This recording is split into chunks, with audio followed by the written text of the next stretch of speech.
right, so here we are looking at the ship update for the month of August.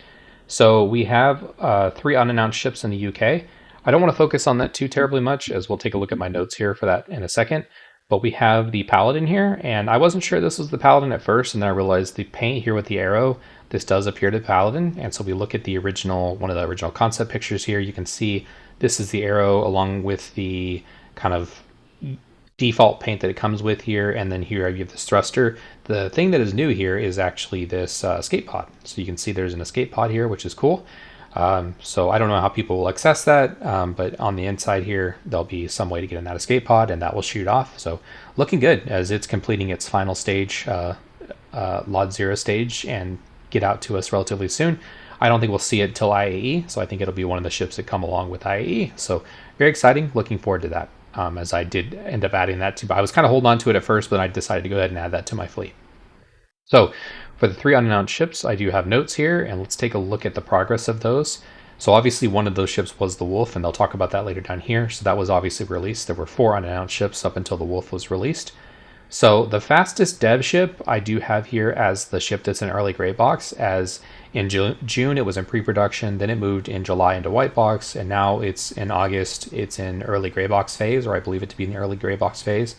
They don't mention the fastest dev time here in this update, but previously in at least 1 or 2 maybe monthly updates, they keep saying there's a ship that's moving along very quickly along the dev pipeline, and this one does appear to meet that, given that it's moving along quickly. That being said, I don't know if it's the Ballista silhouette or possibly the RSI Salvager that we know is coming. The RSI Salvager here for me is a bit of a standout, as they're going to need some sort of LTI token to go along with IAE. So it's quite possible that the LTI token would be the RSI Salvager, just like the Drake was. I can't remember if Drake was the Golem was the Salvager, or like was the LTI token for IAE or not. Fleet Week, it was the MTC, but I can't remember. I'm thinking back at the IAE, I can't remember what was the LTI token for that particular, and I'm sure someone will be able to remind me down in the comments, but yeah, they'll need some sort of LTI token. They typically have some sort of LTI token along with those particular shows for people that are interested in having that particular token as a basis for then doing CCU upgrades, which they'll offer as well during IAE. And this update will also lean into some ships you might want to get into as possible CCU upgrades. The second one here is they had mentioned previously it being a gray box with a cargo issue. So I do think this again could be the RSI Salvager, as it's going to use cargo, but there's also that Consolidated Outland ship, which does have pictures of boxes around with it. So it's possible this is the one it's referring to that might be near final gray box review. Again, all 3 of these are in some form of gray box, whether it be early, middle, or end phases of gray box. They all are coming along fairly well, and they could all possibly come out as early as IAE, and I do think that they'll probably make it out by the end of the year. But yeah, I don't know. We'll take a look at those silhouettes here in a minute, but I do think it's possible the Consolidated Outland silhouette is still something to come along.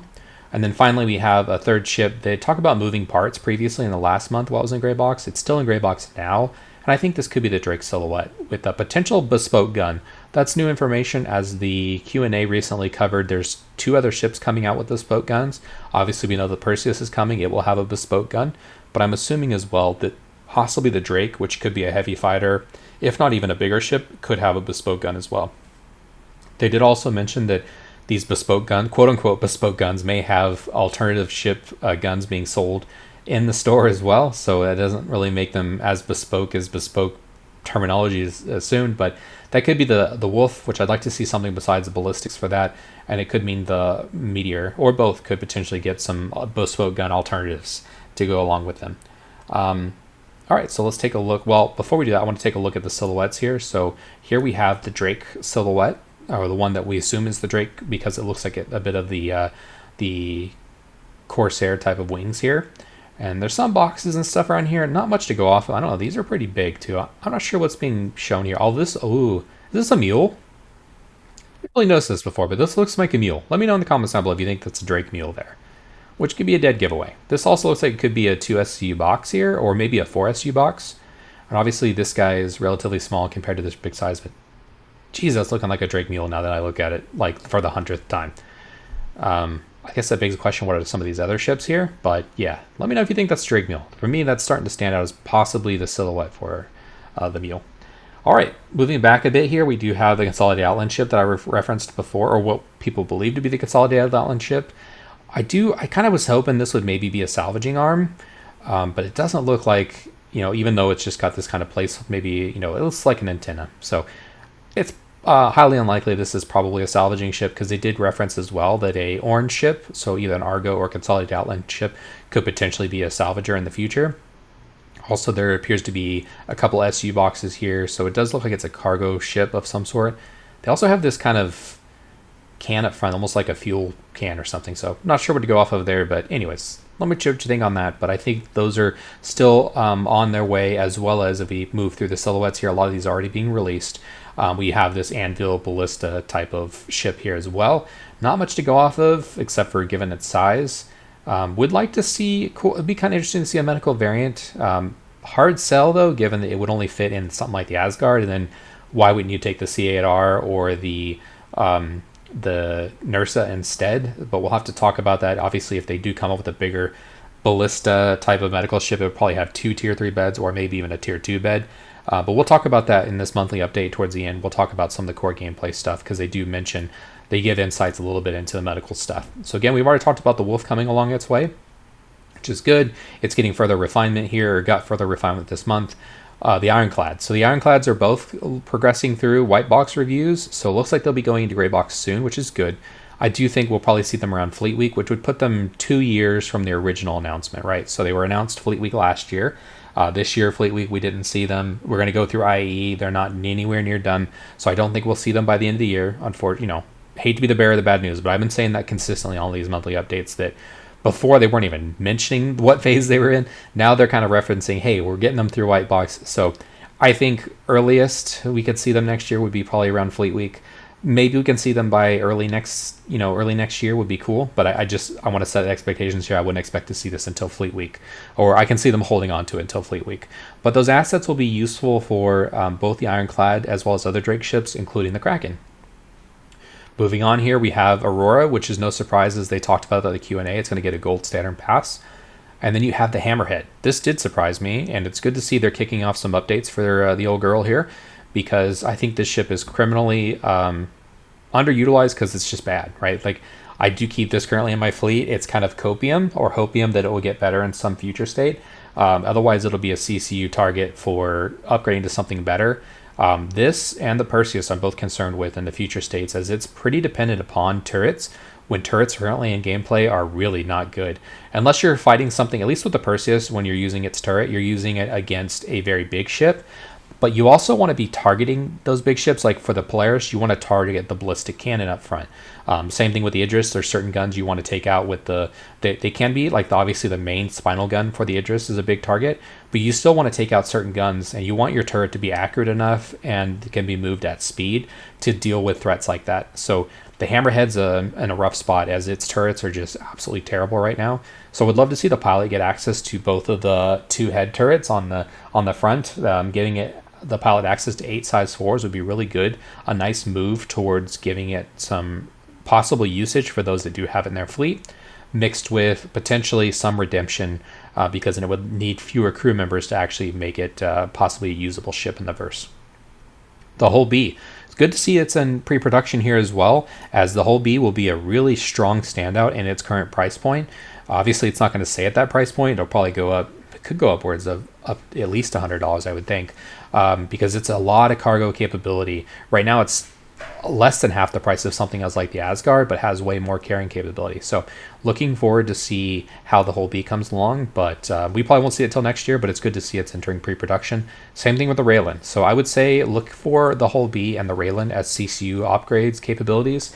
If you're interested in more cargo in the kind of medium section or medium segment, they're going to both offer pretty big cargo carrying capability at a similar price point. Hull B even being a lower price point at its current CCU upgrade capabilities. This should lead along to the Hull D and the Hull E also coming along in a future state. I don't think the Hull E may not come out until after 1.0, to be honest, because we need a lot of systems to make that viable, more than likely. The Apollos are well on their way, which is good. I'm looking forward to them coming out next month. Really looking forward to them. Like I'm pretty psyched about those ships. When I say ships, I really mean the medevac. It's hard to find a place for the triage here. I'm not sure where it will find its home. yeah, I just find the medevac to be the better option. It's got more missiles, more armor. It might be slightly slower, but not slow enough in my eyes to make the triage worth it at all. So I'm interested to see how they plan on making these two stand out. As right now, there's not a particular reason to go over one or the other. If you're interested in one or the other, I think there's no reason to maybe have the second one. I may temporarily get both of them just to kind of showcase them in a review, but all in all, I just can't see the point of having both of them necessarily in your fleet, as they look to cover pretty much the same role, and I think one will be the standout over the other. Um, Along with that, it looks like there's a related ship coming, but it's unannounced, covered by the same team. So it seems like the Apollo may already get a variant, which I think is a good idea. I'll probably drop some footage in here, but I was trying to compare the sizing of that Apollo is going to be huge. It's looking like it's going to be Connie sized. There was already in the pipeline leak. People have already talked about this, but it's shown in a large hangar, and I didn't believe it was a large hangar at first until I went to Microtech and started to test it myself, and it is a big ship. It's looking like it'll be Connie sized at least. And when you start to take the cargo deck down for the Connie and you put some of the beds that are in the medical kind of area of the hangar, I just move those because those are meant for transporting people around the hangar in the medical section in case they're downed. But I use that as kind of the basis for a tier 3 bed, and you can see that it takes up a lot of space if I equally space them out. I use the Taurus as the example, but it uses up a lot of space. So you can see how those modules have to be fairly large. So anyways, at the end of the day, I think the Apollo is going to be a big ship, so I'll be interested to see what it could be that they're working on. I originally thought back in some of the earlier monthly updates, they kind of referenced two upcoming RSI ships from the NA team. I kind of assumed it might be the two variants that they're working on as well, but I think they were just talking about the Apollo and the Perseus here. Whereas in the next update, they do talk about two new variants coming from the North America team. So I think it's possible. I don't know if the two variants are going to be necessarily both RSI ships, but obviously one of those variants was the Meteor. The other one could potentially be the Apollo variant that they're referencing kind of here.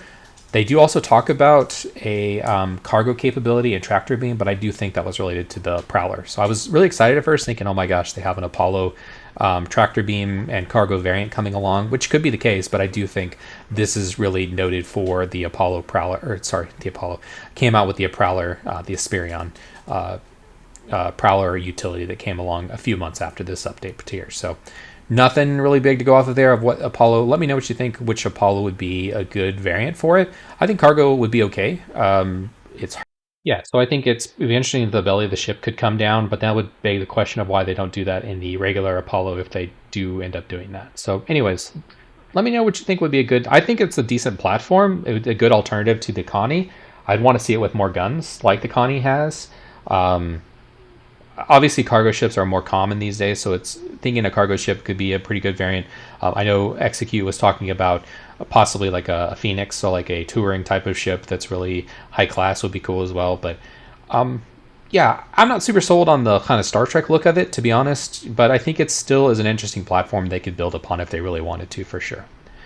Obviously, they're working on the Perseus. This is a elevator picture of the Perseus here. You can see that it's an RSI ship. So, and obviously this looks a lot like the Polaris elevator. That being said, I hope that they actually make this work better than the Polaris one, and I hope they enhance the Polaris one as well, because the elevator in the Polaris is quite terrible. It's really slow.